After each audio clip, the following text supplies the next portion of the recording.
Seiring langkah membangun negeri, pengalaman telah kuatkan kami, senantiasa membangun dengan hati, dalam kebersamaan dan harmoni.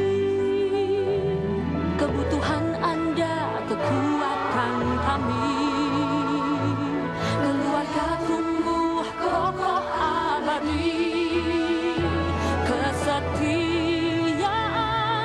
kami dari hati, Agung Podomoro untuk harmoni, wujudkan mimpi bersama kami, Agung Podomoro untuk harmoni.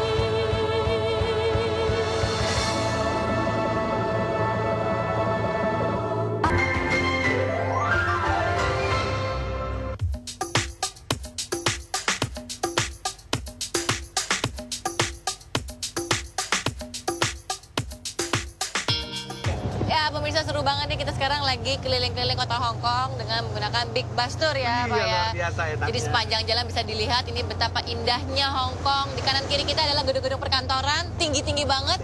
Tapi yang ada di Apple Tower gak kalah dong, Wah, ya nggak? betul. Tapi Pak, ngomong-ngomong Ya, Pak, ya.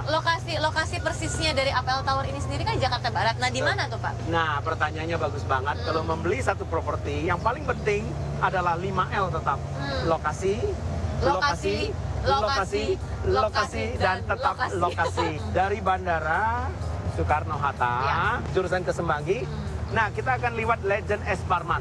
Kita akan lihat gedung yang nongol sendiri. Gedungnya tinggi seperti ini, 46 lantai. Nah, itulah APL Tower ya. Pas Oke. sebelahnya Taman Anggrek. Selain lokasi yang bagus ya, yang kedua aksesibilitasnya. Aksesnya ini juga luar biasa. Dari bandara cuma 15 menit dan dari lokasi kita APL Tower ke CBD Jakarta Selatan Semanggi cuma 5 menit. 5 menit aja. 5 menit deket dong, sampai, deket banget. deket ya. Dan di sebelah kita akses, bayangkan ada interchange. Tol Tomang, Selipi, Kebonjeruk sampai Puri, itu di sebelah kita. Dan di sebelah kita juga tol Jakarta Merak, Tangerang ada di sebelah kita. Wow, hebat banget ya. Nah, Ya. ngomong-ngomong nih Pak, kita kan tahu Pak biasa bahwa gedung perkantoran itu umumnya itu Ya. berada di kawasan Segitiga Emas. Betul. Gatot Subroto, Tamrin Sudirman. Benar. Tapi kenapa sih Pak, kok APL Tower ini didirikannya di luar kawasan Segitiga Emas tersebut Pak? Kalau kita berbicara di Jakarta Selatan, sekarang untuk ekspansi gedung-gedung lagi sudah sangat terbatas. Lahannya sudah sangat terbatas. Oleh sebab itu, Agung Podomoro Land berani membangun ya gedung APL Tower di lokasi Jakarta Barat. Karena akses dari selatan, dari CBD menuju ke lokasi APL Tower juga sangat mudah. Aksesnya sangat mudah, dari bandara mudah, dari CBD mudah untuk mencapai ke akses ke lokasi kita. Jadi yang paling penting, inilah yang kenapa Agung Podomoro Land membangun APL Tower di Jakarta Barat. Pak, sekarang ini kan kalau kita perhatikan Pak di kawasan Segitiga Emas itu banyak banget perkantoran-perkantoran yang premium. Nah, bagaimana dengan APL Tower ini sendiri? Apakah termasuk dalam kategori perkantoran premium juga? Yang disebut dengan premium adalah fasilitas. Internalnya ada apa? Yang paling penting, apakah gedungnya gedung high-tech, high technology ya. Metro Data bisa masuk ke APL Tower karena gedungnya sangat high-tech. Kita memakai fiber optik semuanya. Ya, Apa itu, Pak? fiber optik, jadi untuk internet ya, untuk akses internet, untuk akses apapun sangat mudah ya. Oke, Di gedung ini ya. sudah gedung yang teknologi canggih. Yang kedua, saya mau sampaikan bahwa kenapa kita membangun premium ini adalah green building. Itu yang kedua ya. Ketiga, berbicara tentang kalau kita bicara lift, kita bagi atas 2 zona. Dan satu zona yaitu namanya low zone, 1 sampai lantai 26 itu low zone. Kemudian low zone itu ada 8 lift. Kemudian high zone dari 27 sampai 46 kita memiliki 7 lift. Dengan lift barang 1, jadi totalnya 18 lift yang ada di tempat ini. Ini merupakan juga salah satu syarat 18 premium, lift ya. premium Oh, daripada luar biasa office. itu, Pak. Dan lift kita juga bukan lift yang biasa. Iya. MyConnect 10 ya. Jadi kalau Yuanita mau ke lantai 46 tinggal pencet 46. Nanti lift itu yang cari. Dia katakan ke lift A, B, C, D. Canggih banget ya, Pak ya? Canggih bener. Dan kemudian yang hebatnya kita punya 90% efisiensi ratio. Biasanya gedung itu banyak tiang-tiang. Jadi kita hindarin banyak tiang. Tiang-tiang itu lebih banyak ke tembok ya. Oke. Jadi 90% dari luas yang kita beli itu bisa dipergunakan semua ya. Nah, saya mau sampaikan ke Yonita lagi koridornya ya. Koridornya biasanya office koridornya 1,5 meter. Nah ini Kita 1,8 meter. Biasanya kalau kita ke kantor rasanya sumpek cuma 2,8 Iya, meter. iya. Kita ini 4,2 meter. 4,2 meter. Floor to ceiling ya, dari lantai kepada plafon. Itu ada 4,2 meter. Dan yang hebatnya kita disebut premium office karena bisa 6.000 parkir mobil. Kalau kita berkantor di APL Tower itu Nggak perlu 100% ya backup genset ya. Jadi kalau mati listrik tek langsung hidup ya, dia sendiri. Nah, lokasi kita juga terletak di CBD Jakarta Barat ya. Dan gedung kita ini tahan gempa sampai 9 skala Richter. Waduh. Luar biasa ya. Pak, kita tahu kan perkantoran premium yang ada di kawasan segitiga emas itu harganya tuh sangat amat tinggi, Pak. Nah, sebenarnya baiknya itu sewa atau beli? Kalau office bisa dibeli, kenapa harus disewa? Iya. Coba bayangkan, yang selama ini mereka beroffice di CBD. Rata-rata di atas 90% sewa semua. Satu hal yang saya mau tekankan bahwa orang-orang yang sewa office sekarang juga khawatir ya, setiap tahun nilai sewanya naik terus. Deg-degan banget ya, Pak ya? Bener, naiknya di atas bunga bank loh ya. Khususnya di Bisa kawasan naiknya di segitiga atas emas 10%, segitiga emas ya.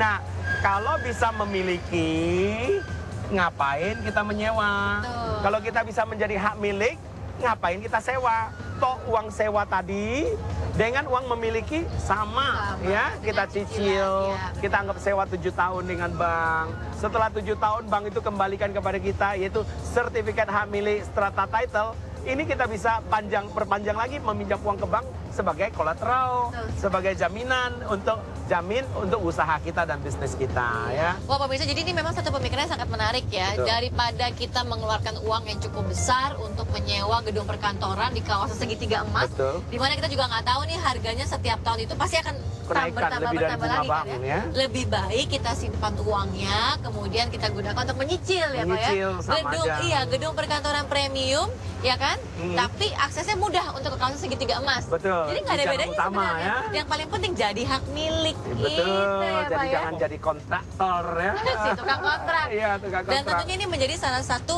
pilihan berinvestasi yang sangat baik ya, Pak ya. Iya.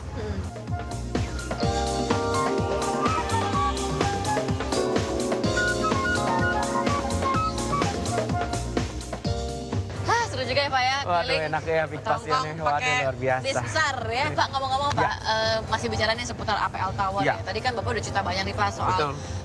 fasilitas Premium, ya, yang begitu luar fasilitas, biasa, akses, aksesnya, lokasinya, strategis. Nah, Iya. tentunya kalau memiliki unit di APL Tower ini merupakan investasi jangka panjang yang Betul. sangat menguntungkan ya Pak ya, Benar. menjanjikan juga ya Pak ya. Satu hal yang kalau kita tadi Yuanita sudah sampaikan, lokasi yang bagus, akses yang bagus, konsep yang bagus, Ya. fasilitas internal eksternal bagus. Jangan lupa, yang kelima, the man behind the gun-nya. Yes, betul. Siapa di balik ini semua baru menentukan satu investasi. Ya. Nah, the man behind the gun yang desain project ini Agung Podomoro, secara Podomoro City ini secara keseluruhan adalah DP Architect dari Singapura. Oke. Yang mendesain Esplanade ya, yang mendesain Suntec City, dan kemudian yang desain taman ini adalah Todd Bennett dari Amerika Serikat ya. Kita membangun dengan kontraktor yang terbaik yaitu Total Bangun Persada. Ya. Dan di belakang ini adalah Agung Podomoro Group, Land. Agung Podomoro Land ya. Agung Podomoro Land yang sudah 42 tahun membangun negeri ya. Sudah 72 proyek kita membangun dan semua diserah terimakan. Nah, inilah yang menentukan poin yang paling penting. Nilai investasinya. Apakah ini cuan nggak investasi properti ini? Cuan untung ya. Iya. Keuntungan di sini saya mau sampaikan, investasi apa yang paling menarik pada saat ini di tahun 2011 sampai 2014 yaitu investasi properti. Jadi kalau membeli properti di APL Tower kita bisa dapat 2 gain. Jangan lupa Yuanita, pemirsa. Satu. Gain yang pertama yaitu investment yield. Jadi investor yang membeli bisa menyewakan 10 sampai 12%. Nah, kemudian di samping itu kita bisa dapat capital gain. Kita tahu Yuanita, pemirsa, properti tidak pernah turun harga. Properti akan naik harga terus ya. Kenaikan harganya berapa besar? 2 kali sampai 3 kali inflasi tahun berjalan. Katakan 2%, 2 kali aja. 2 kali inflasi tahun berjalan 6,5%. 2 kali 6,5%, 13%. 13%. Sewanya 12%, 12 tambah 13, 25%. Coba bayangkan Lonjaknya Juanita, luar biasa ya Pak ya? investasi apa yang bisa dapat 25%, tapi yang aman ya. Dan membeli properti dengan kita, tidak perlu pakai cash. Bisa membayar hanya dengan booking fee 20 juta. Nah, atau memakai KPK, kredit pemilikan kantor sampai 7 tahun. Jadi tidak perlu pakai cash. Jadi kalau hanya membayar 20 juta booking fee, besok harga 5 miliar jadi 6 miliar, untung 1 miliar. Berarti kita booking fee cuma 20 juta, kita untung 1 miliar. Yes. Properti lah ini disebut dengan leverage ya. Jadi ini membayar uang kecil, kita akan dapatkan keuntungan yang besar. Pak, bukannya Bapak ada janji sama Bella ya? Janji sama Bella. Ada meeting lagi? Soalnya satu klien Bella mau beli office di Apple Tower. Saya cepat-cepat harus ke sana. Ya wes, kalau Yonita, gitu. Saya gimana? juga masih ada janji sih Pak. Saya mau survei doang sih. Hati-hati Cuma ya. nggak bisa nemenin nggak apa-apa ya Pak ya? Hati-hati. Iya Pak. Ayo, dah.